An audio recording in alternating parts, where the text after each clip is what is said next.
First to arrive are sockeye salmon in a tributary of the McNeil called Mikvik Creek. They get here before most of the bears. At first, the welcoming committee consists of a single young bald eagle, but the others will be here soon as the tide floats the salmon upstream to their spawning grounds.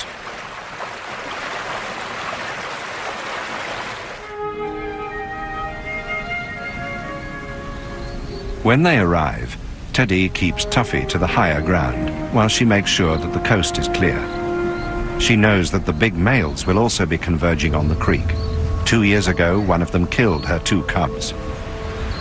She's on her way to the best fishing spot on the creek, but it's already occupied by 2 giant males. The large dark bear on the left is Woofy. He's the alpha male in the whole valley. At present, he's preoccupied with re-establishing his position in society after winter.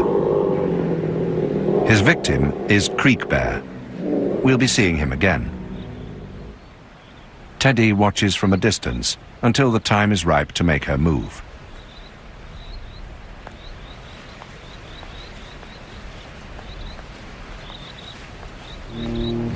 Woofy swaggers away, using what's known as the cowboy walk, emphasizing his bulk and strength. Teddy can now go down to the water in search of her first fish of the season. The salmon are held up on their runs by falls and rapids in the river, and these are the best places to catch them. As her mother goes down to the falls, Tuffy stays timidly up on the bank, where she can make a run for it if another bear suddenly turns up.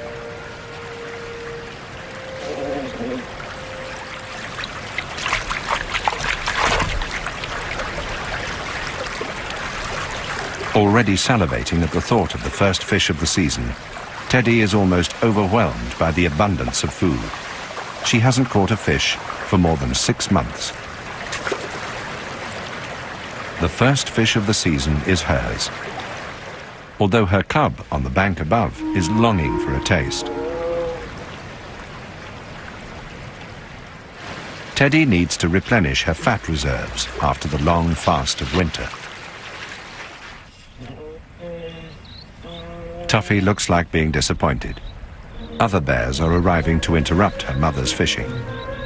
This is Jewel and her 2 cubs, also on the way to the falls.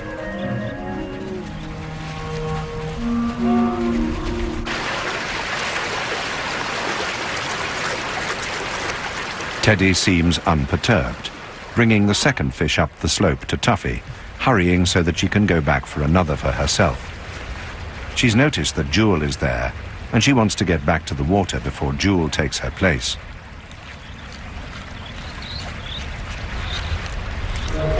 Jewel is thin and hungry after the winter. She's desperate to fish. But first, she must make sure that her exuberant cubs are in the right place where she can see them, and that could take some time. It's not long since she was a cub herself, and she enjoys the rough and tumble.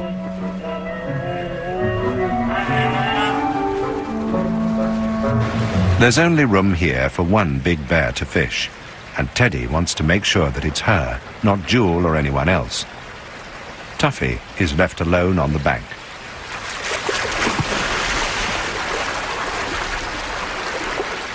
But as Teddy enjoys herself in the clear pool, her cub's gloom increases. Jewel and her family are coming nearer. But Tuffy is her mother's daughter, an alpha female in the making. She's not about to back down. One reason for Teddy's lack of concern is that Jewel is very young and well aware of Teddy's high status. She can be fairly confident that the younger bear won't harm Tuffy.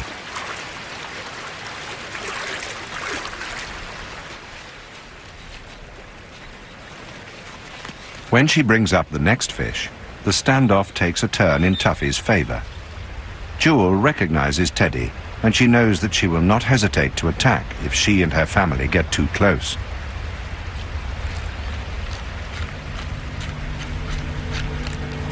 Jewel soon has a reminder of the senior bear's power Teddy will go to any lengths to defend her youngest daughter. Jaw clacking shows how tense and stressed Teddy is. But there are fish to catch, and the water calls.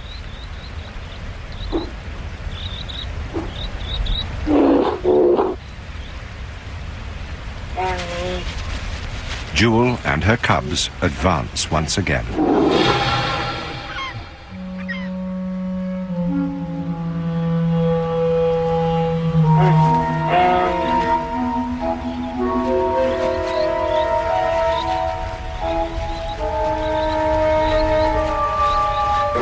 Tuffy holds her ground, but this time not her fish.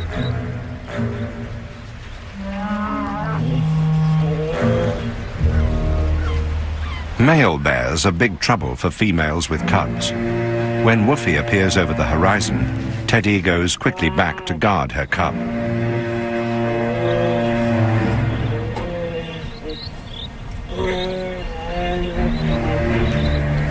Woofy is the dominant alpha male hereabouts, but not because of his size.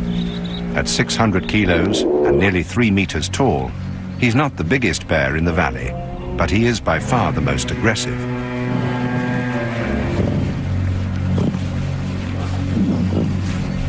Teddy prudently leads Tuffy away. Woofy finishes off Tuffy's fish, but that's not the main reason he's here today. It's the mating season, and he's on the lookout for receptive females. Those with cubs had better keep out of the way. Males sometimes kill and eat cubs. Woofy might be Tuffy's father, but that wouldn't stop him from making a meal of her if the opportunity arose.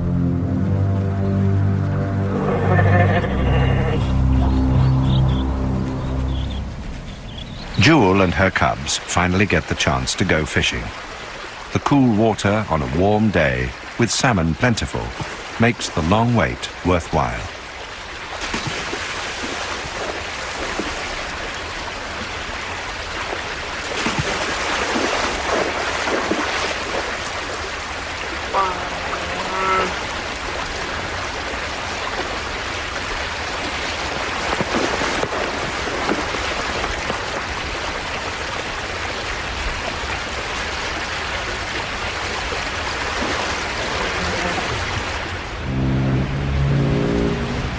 Another male, Larry, has arrived at the river in search of a mate. He's in his 20s, about 5 years older than Woofy, but much less aggressive. Nevertheless, he's a daunting presence for any mother with cubs.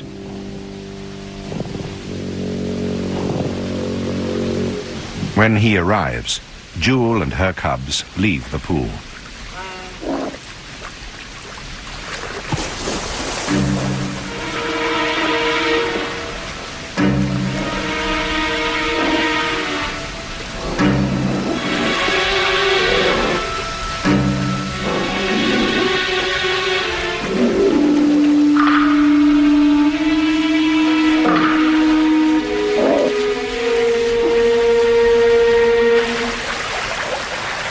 Larry is hungry too. The females can wait while he gets himself something to eat.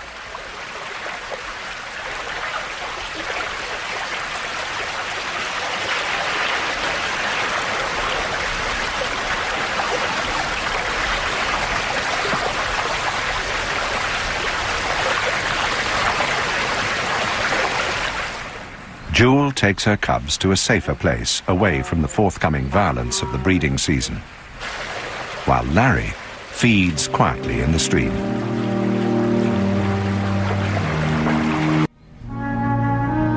For the next few days, the falls will be no place for females with young, so they take their cubs further downstream in search of other food. Other animals too wait for their moment to fish.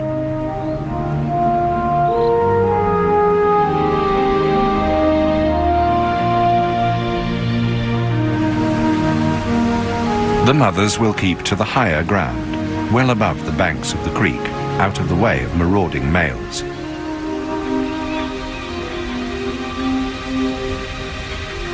Mickvick Creek offers plenty of sheltered spots where Teddy can suckle Tuffy in peace. Tuffy is still only 16 months old, and her diet still contains a large proportion of mother's milk. All the bears with cubs move along this path, high on the ridge above the river.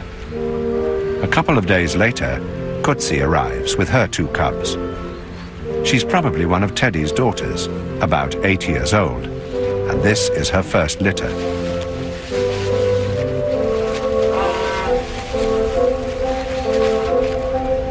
But Teddy and Tuffy are in the way, and the cliff stands between Kutsi and her cubs and the water. There's no easy way down while Tuffy and her mother block the route.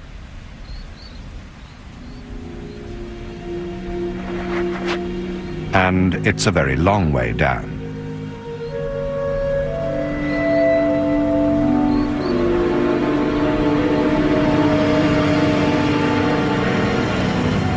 Kutsi and her family will have to run the gauntlet of Tuffy's possessiveness. Tuffy is clearly her mother's daughter, an alpha female in the making. She's not going to make things easy for Kutsi and her cubs. The first thing to do is to get Tuffy out of the way.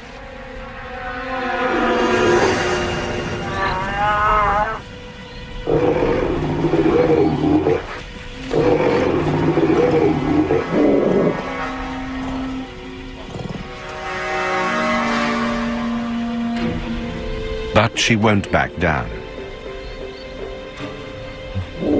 When the time comes, Tuffy will inherit her mother's mantle as senior female in the valley.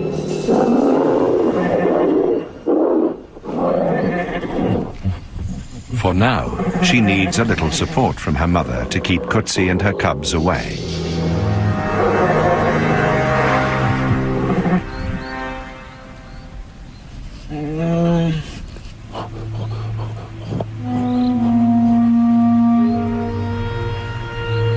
So there's nothing for it but to try the climb. It's easy enough for Kutsi, but very dangerous for the cubs.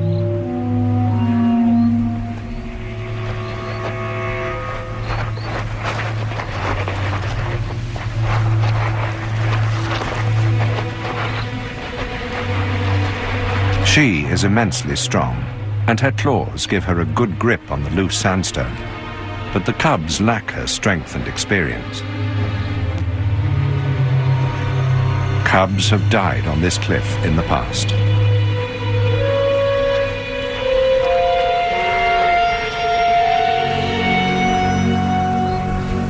But they make it safely to the ground, much against Tuffy's will.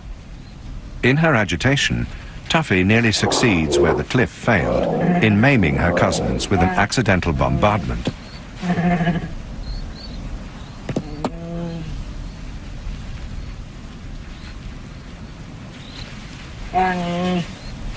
Now that they're on the lower ground, Kutsi and her cubs must keep a sharp lookout for dangerous male bears.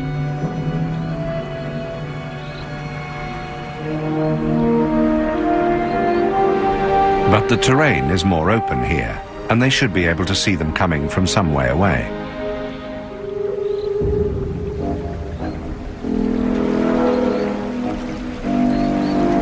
Creek Bear has come back.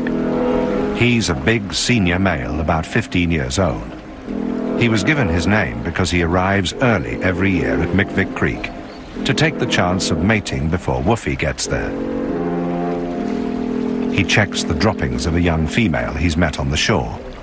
She is ready to mate.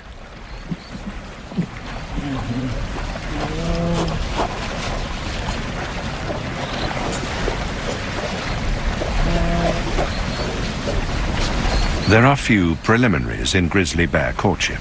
The female is just as anxious as the male to start a new generation.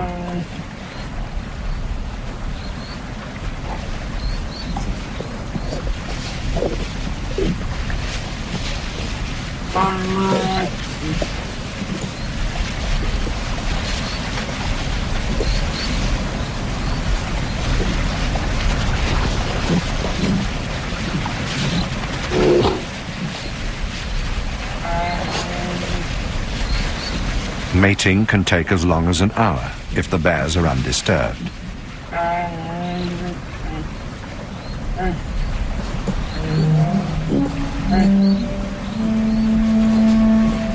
But another bear arrives on the scene, disrupting Creek Bear's plans.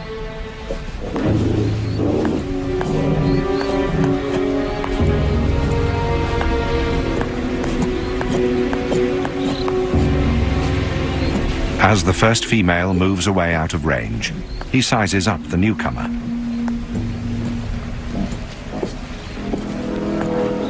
Rolling towards the challenge with the cowboy walk, he discovers that the intruder is another female, also ready to mate. Kutsi and her cubs move further away in case of trouble.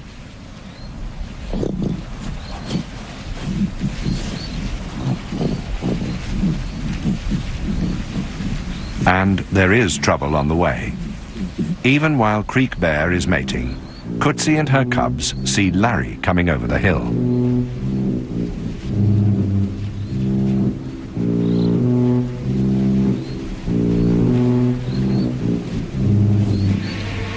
Once again, Creek Bear has been disturbed in the act of mating. He is none too pleased.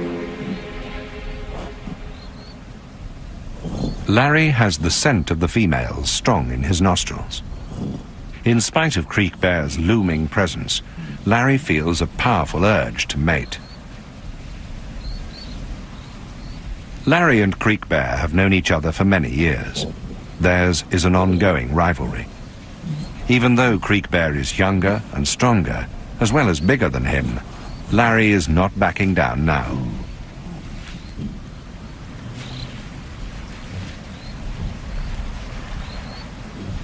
As his rival swaggers up to him, Larry has decided to stand his ground.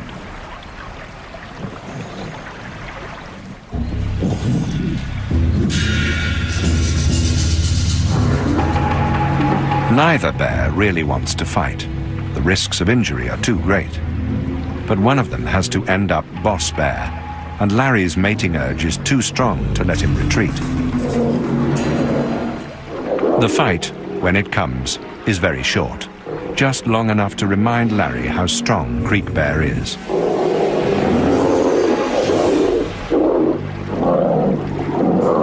After a little more huffing and puffing, it's over.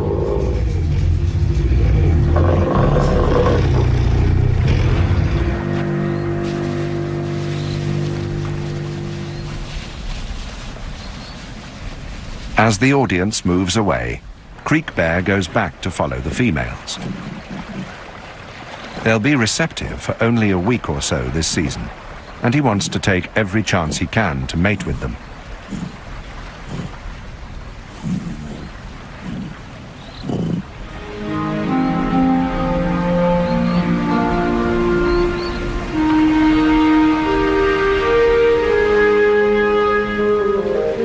Meanwhile, Kutsi leads her cubs to the grass flats, where she will introduce them to a new source of food. Grass might seem out of character for these huge carnivores, but it's a very valuable food, especially when the fish run is not as good as usual. It's high in protein, and it's good for the digestion. Through the spring and summer, sedge grass is a staple food for the grizzlies.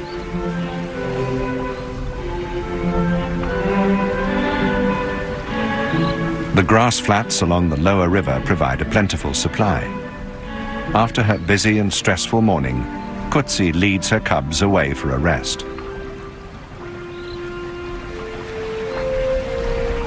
Kutsi's cubs are 18 months old, like Tuffy, and they still depend on their mother for milk, which makes up most of their diet.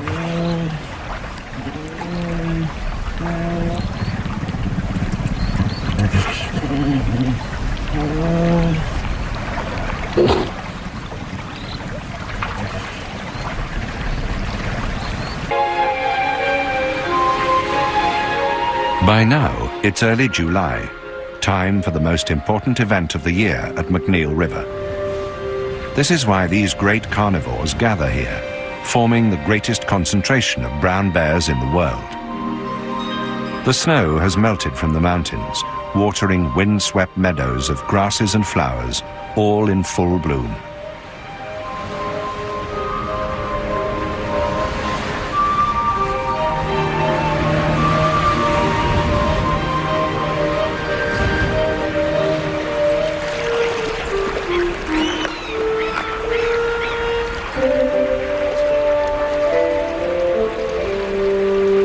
Idling comfortably in the water, the bears are waiting for the second salmon run, when the great chum salmon come in from the sea.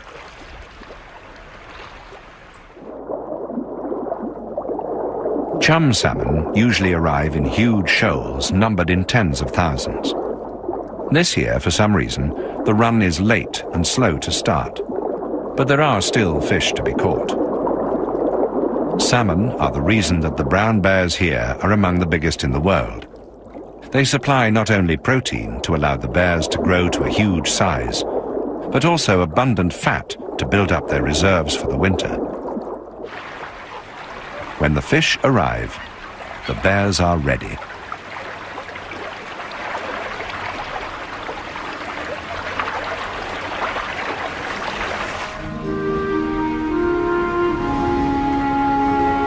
Among them are Teddy and Tuffy.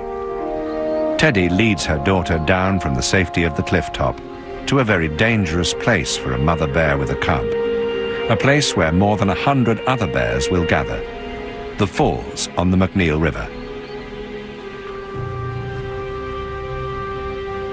Teddy knows the dangers, but she also knows that she has special standing in this society as the alpha female in the valley. With luck, her reputation for aggression will protect Tuffy from the worst excesses of the violence that is about to begin. Grizzlies come to the McNeil River from miles around to share in the salmon harvest.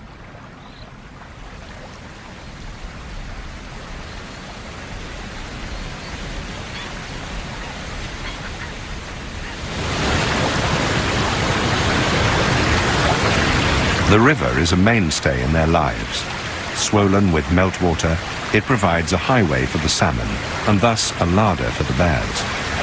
Early in the season, big males dominate the scene.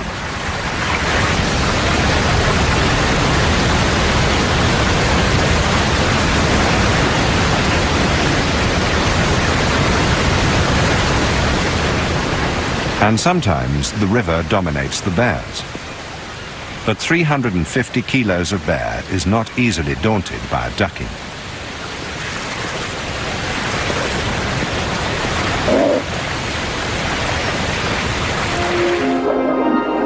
For the chum salmon, this is the climax of their life. After they've spawned, they will die.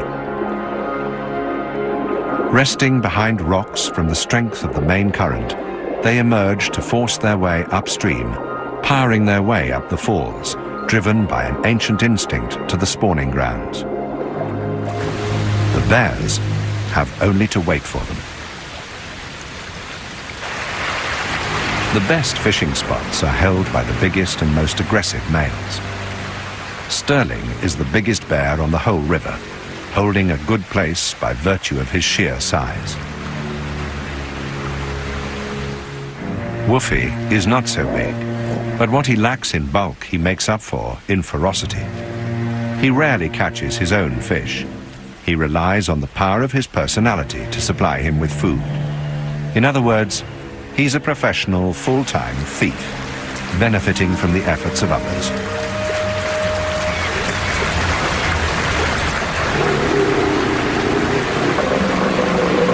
He simply knows that any fish caught here belongs to him. He's prepared to fight for it, and has the scars to prove it. Most other bears simply give him their catch, and go out to find more. He's been getting away with it for years.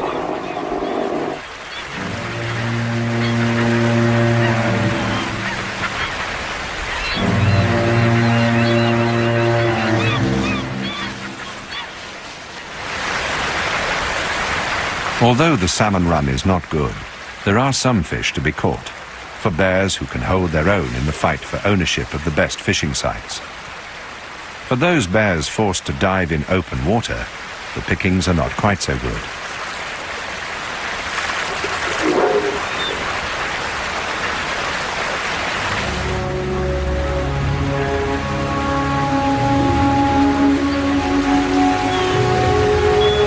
With all the best spots held by the biggest males, a female has little chance of finding food here, unless she's a very special bear. Teddy is a very special bear. She's been coming here for every one of her 21 years. Her mother brought her here as a baby. She knows the place well, and she knows how to look after herself. With so many hungry male bears about, it's a very dangerous place for a small cub.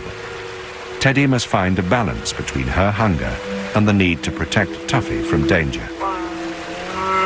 Where the big males are fighting over the fish, she will keep well away.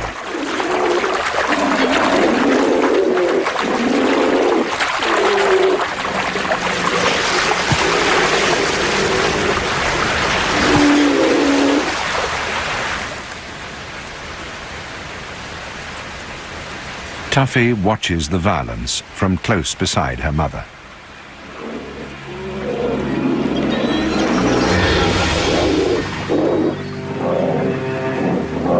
Sterling, the giant, is once more robbed by Woofy. Scraps are breaking out all over the river.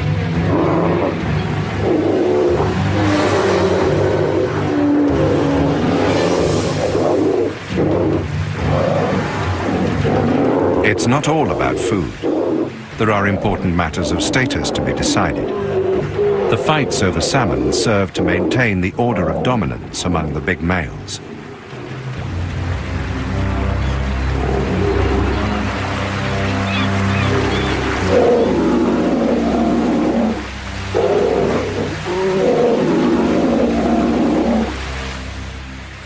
All this conflict may cause life-threatening injuries or crippling wounds.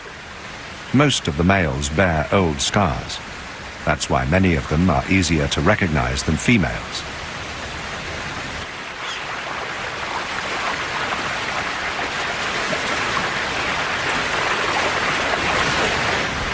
The safest course of action once a bear has caught a fish is to get out of the water and away to a secluded place where he can eat it alone.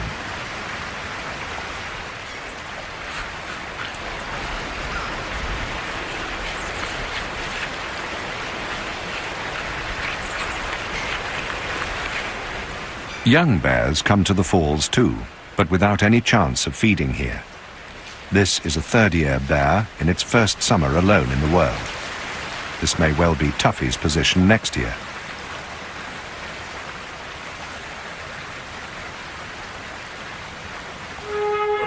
But for now, Tuffy is with her mother and in a very privileged position. As soon as the chance arises, Teddy will hurry down to the water.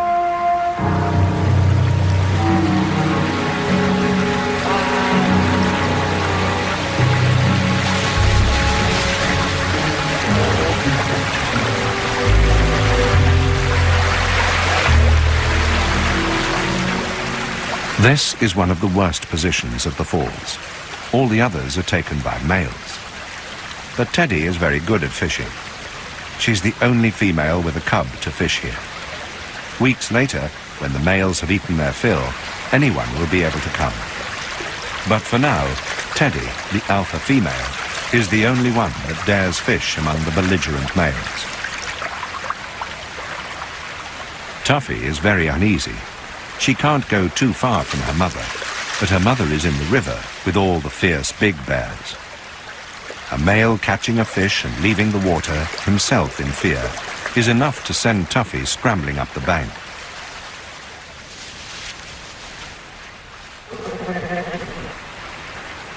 Teddy has to follow her and bring her back to where she can keep an eye on her and keep her out of harm's way.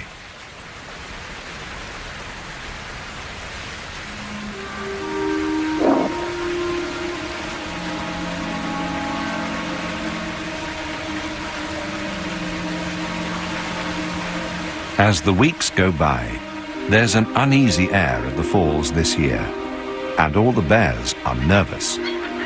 The salmon run hasn't happened.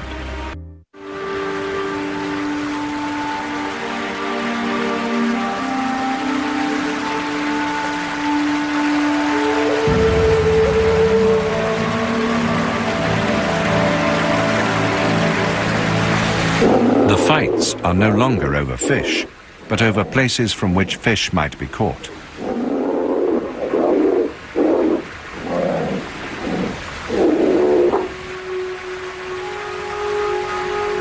Suddenly, Teddy notices something in the water. Fish at last. Finally, a school of chum salmon has found its way up to the falls. By now, Teddy is desperate to catch a fish. She could eat 15 a day easily, but she's been here for hours without catching one. Tuffy's yawn shows how stressed she is by the presence of the other bears. A 15-year-old male called White Claws is watching Teddy closely. He has already been in a fight with another male, and now he's looking for a chance to steal food, perhaps from her. The claws that gave him his name are fearsome weapons, and the fresh wounds from the fight won't be helping his mood.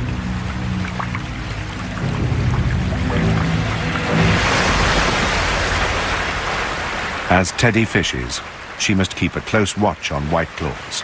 He obviously means her no good.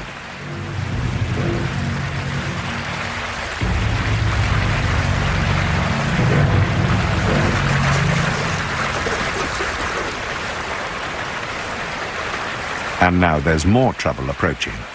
Earl wants to move in on Teddy's fishing spot. He's an old male, and he's probably known her all her life. He should know she's the alpha female, but in case he's forgotten, she reminds him.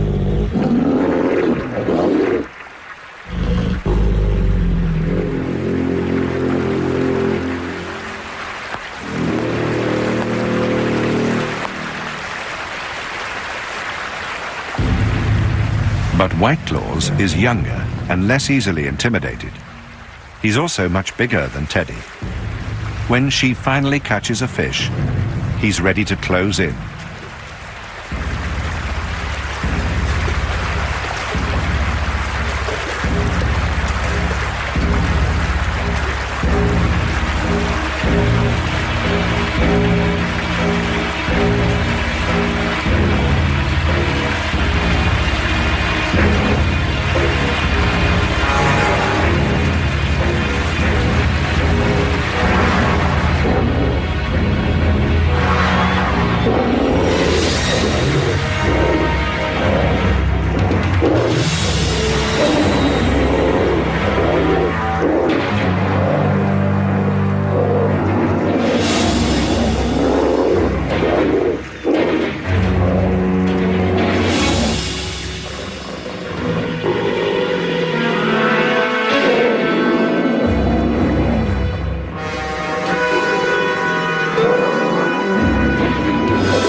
The dropped salmon drifts off downstream, with White Claws in dogged pursuit.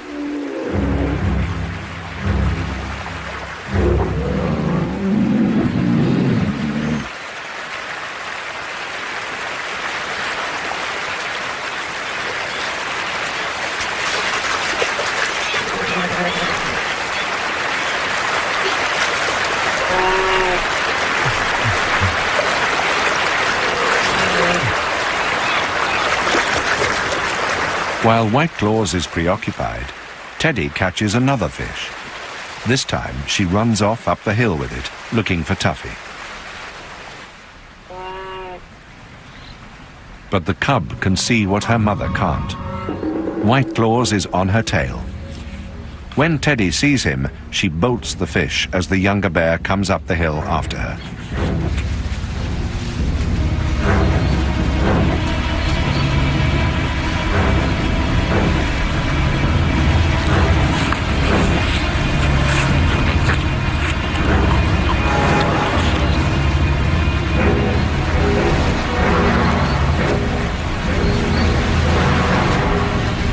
When he gets there, he's too late. But Tuffy still hasn't eaten. Teddy goes to the river one more time. She is nothing if not tenacious.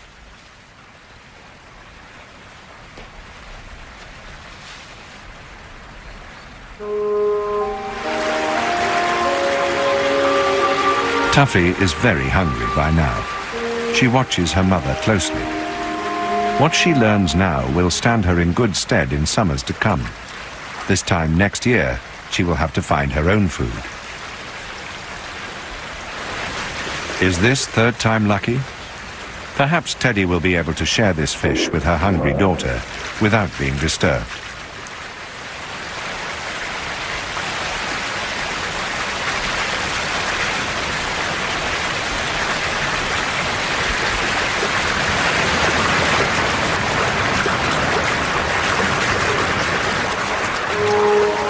This time, Tuffy leads her mother up the hill.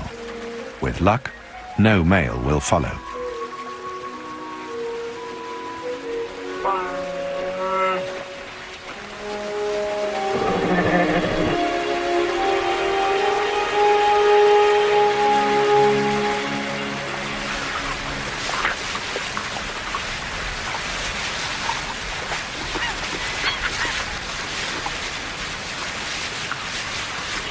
Normally, by this time of year, McNeil Falls is open to all comers, including mothers and their young.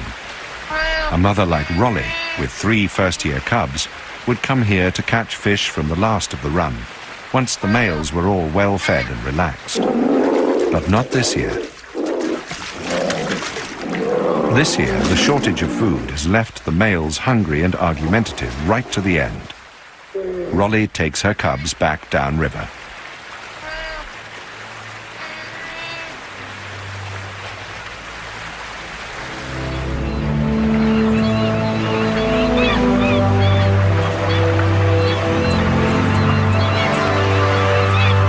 Below the falls, females with cubs are much safer.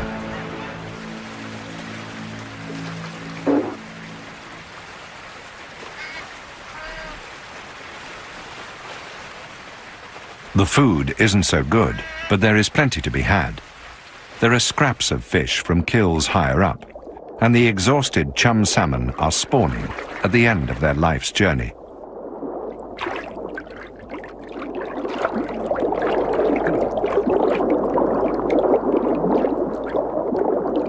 Their muscles are breaking down now, and they spend the last of their energy laying eggs in the gravel.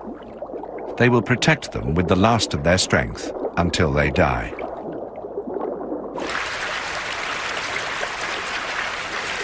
A second-year cub, the same age as Tuffy, chases the dying salmon. The fish now have only days to live, their life's work done.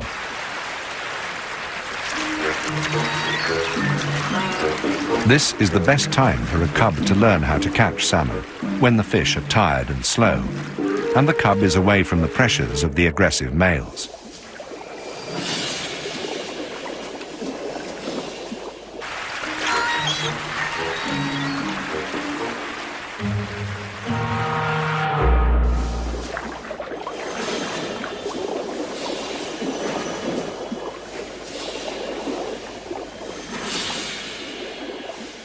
The cub has caught a salmon head. Not exactly a triumph of the fisherman's art, but a significant meal for a young bear. However, she still relies on her mother for most of her food. Her mother is called Mouse. Like Teddy, she's fished this river every year since she was born, about 17 years ago. Her cub watches intently as her mother picks up another meal for them to share.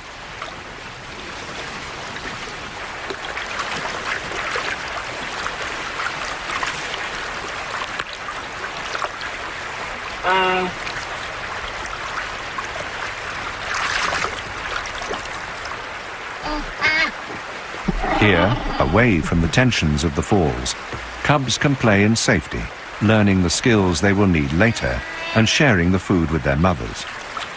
Rolly and her cubs are at ease here, feeding on the spawned-out salmon.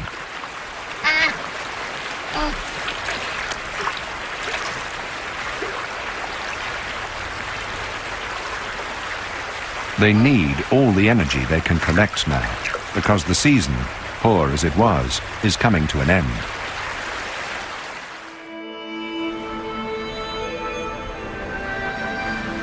It's now late August, autumn on the Alaska Peninsula. The grass and flowers have gone to seed, and there's a chill in the air that speaks of the coming winter.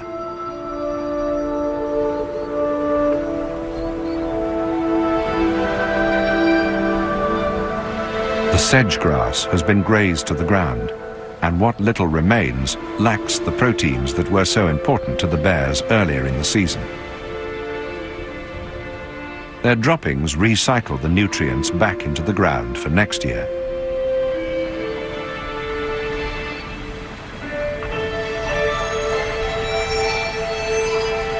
On a dreary morning at the end of a disappointing season, there's a strong sense that time is running out. Most of the bears have left McNeil Falls in the search for better fishing elsewhere before it's too late. There are still a few males hanging on, dominating the best fishing spots, but they're not catching much. Tuffy tries her hand at fishing, but there aren't enough fish about for her to get any worthwhile practice. All the same, she's privileged to have the chance. Teddy's presence on the bank keeps her cubs safe among the big males who would otherwise attack her. All the same, it's difficult for the cub to concentrate, while male bears constantly keep up the pressure on her and her mother.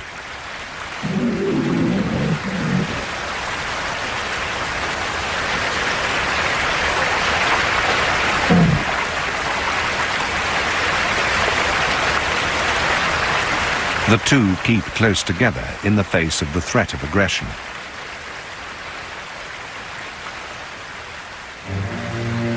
Woofy is still here, actually fishing for himself now that there are few bears left to steal from. Larry has hung on too, to practice his own style of submarine fishing.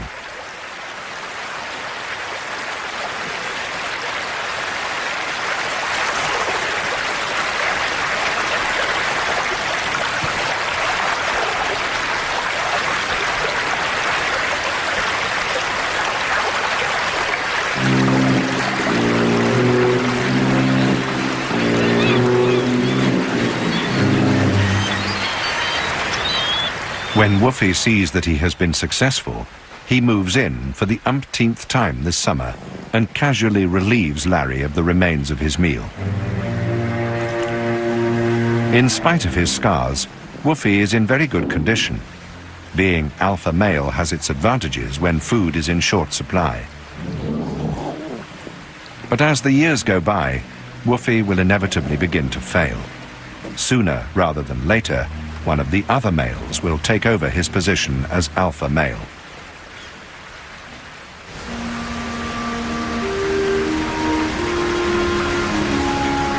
Meanwhile, Teddy and Tuffy are still fishing.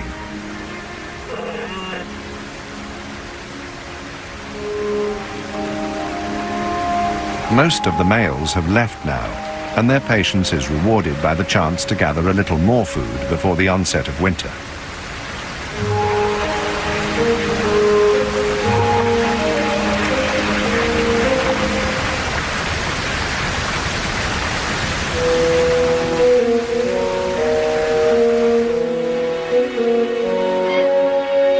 At this time of year, every mouthful is vital.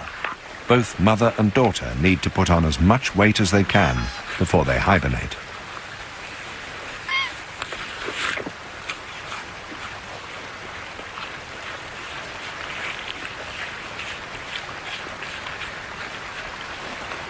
Where usually they would pick out the best morsels from a fish, now they eat the whole thing, fins and all.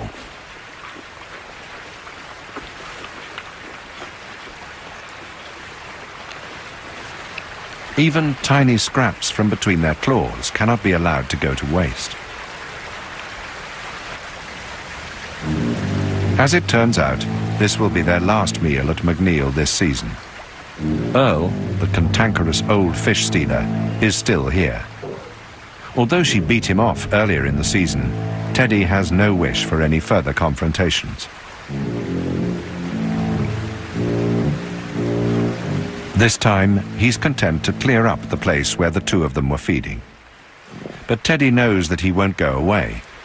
He'll be on hand when she catches her next fish, if there is a next one, and the pressure will be unrelenting.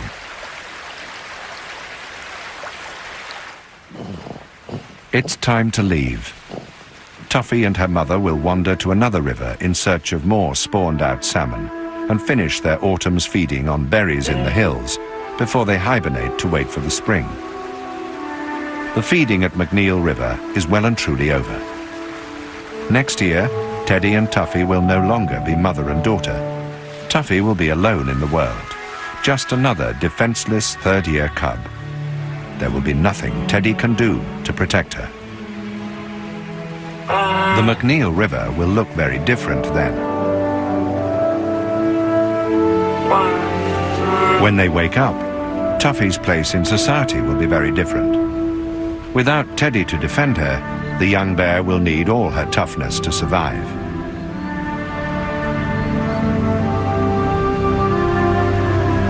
It was a strange summer this year, but the next will be stranger still for the little alpha female in waiting, ambling back over the hills with her mother into an unknown future.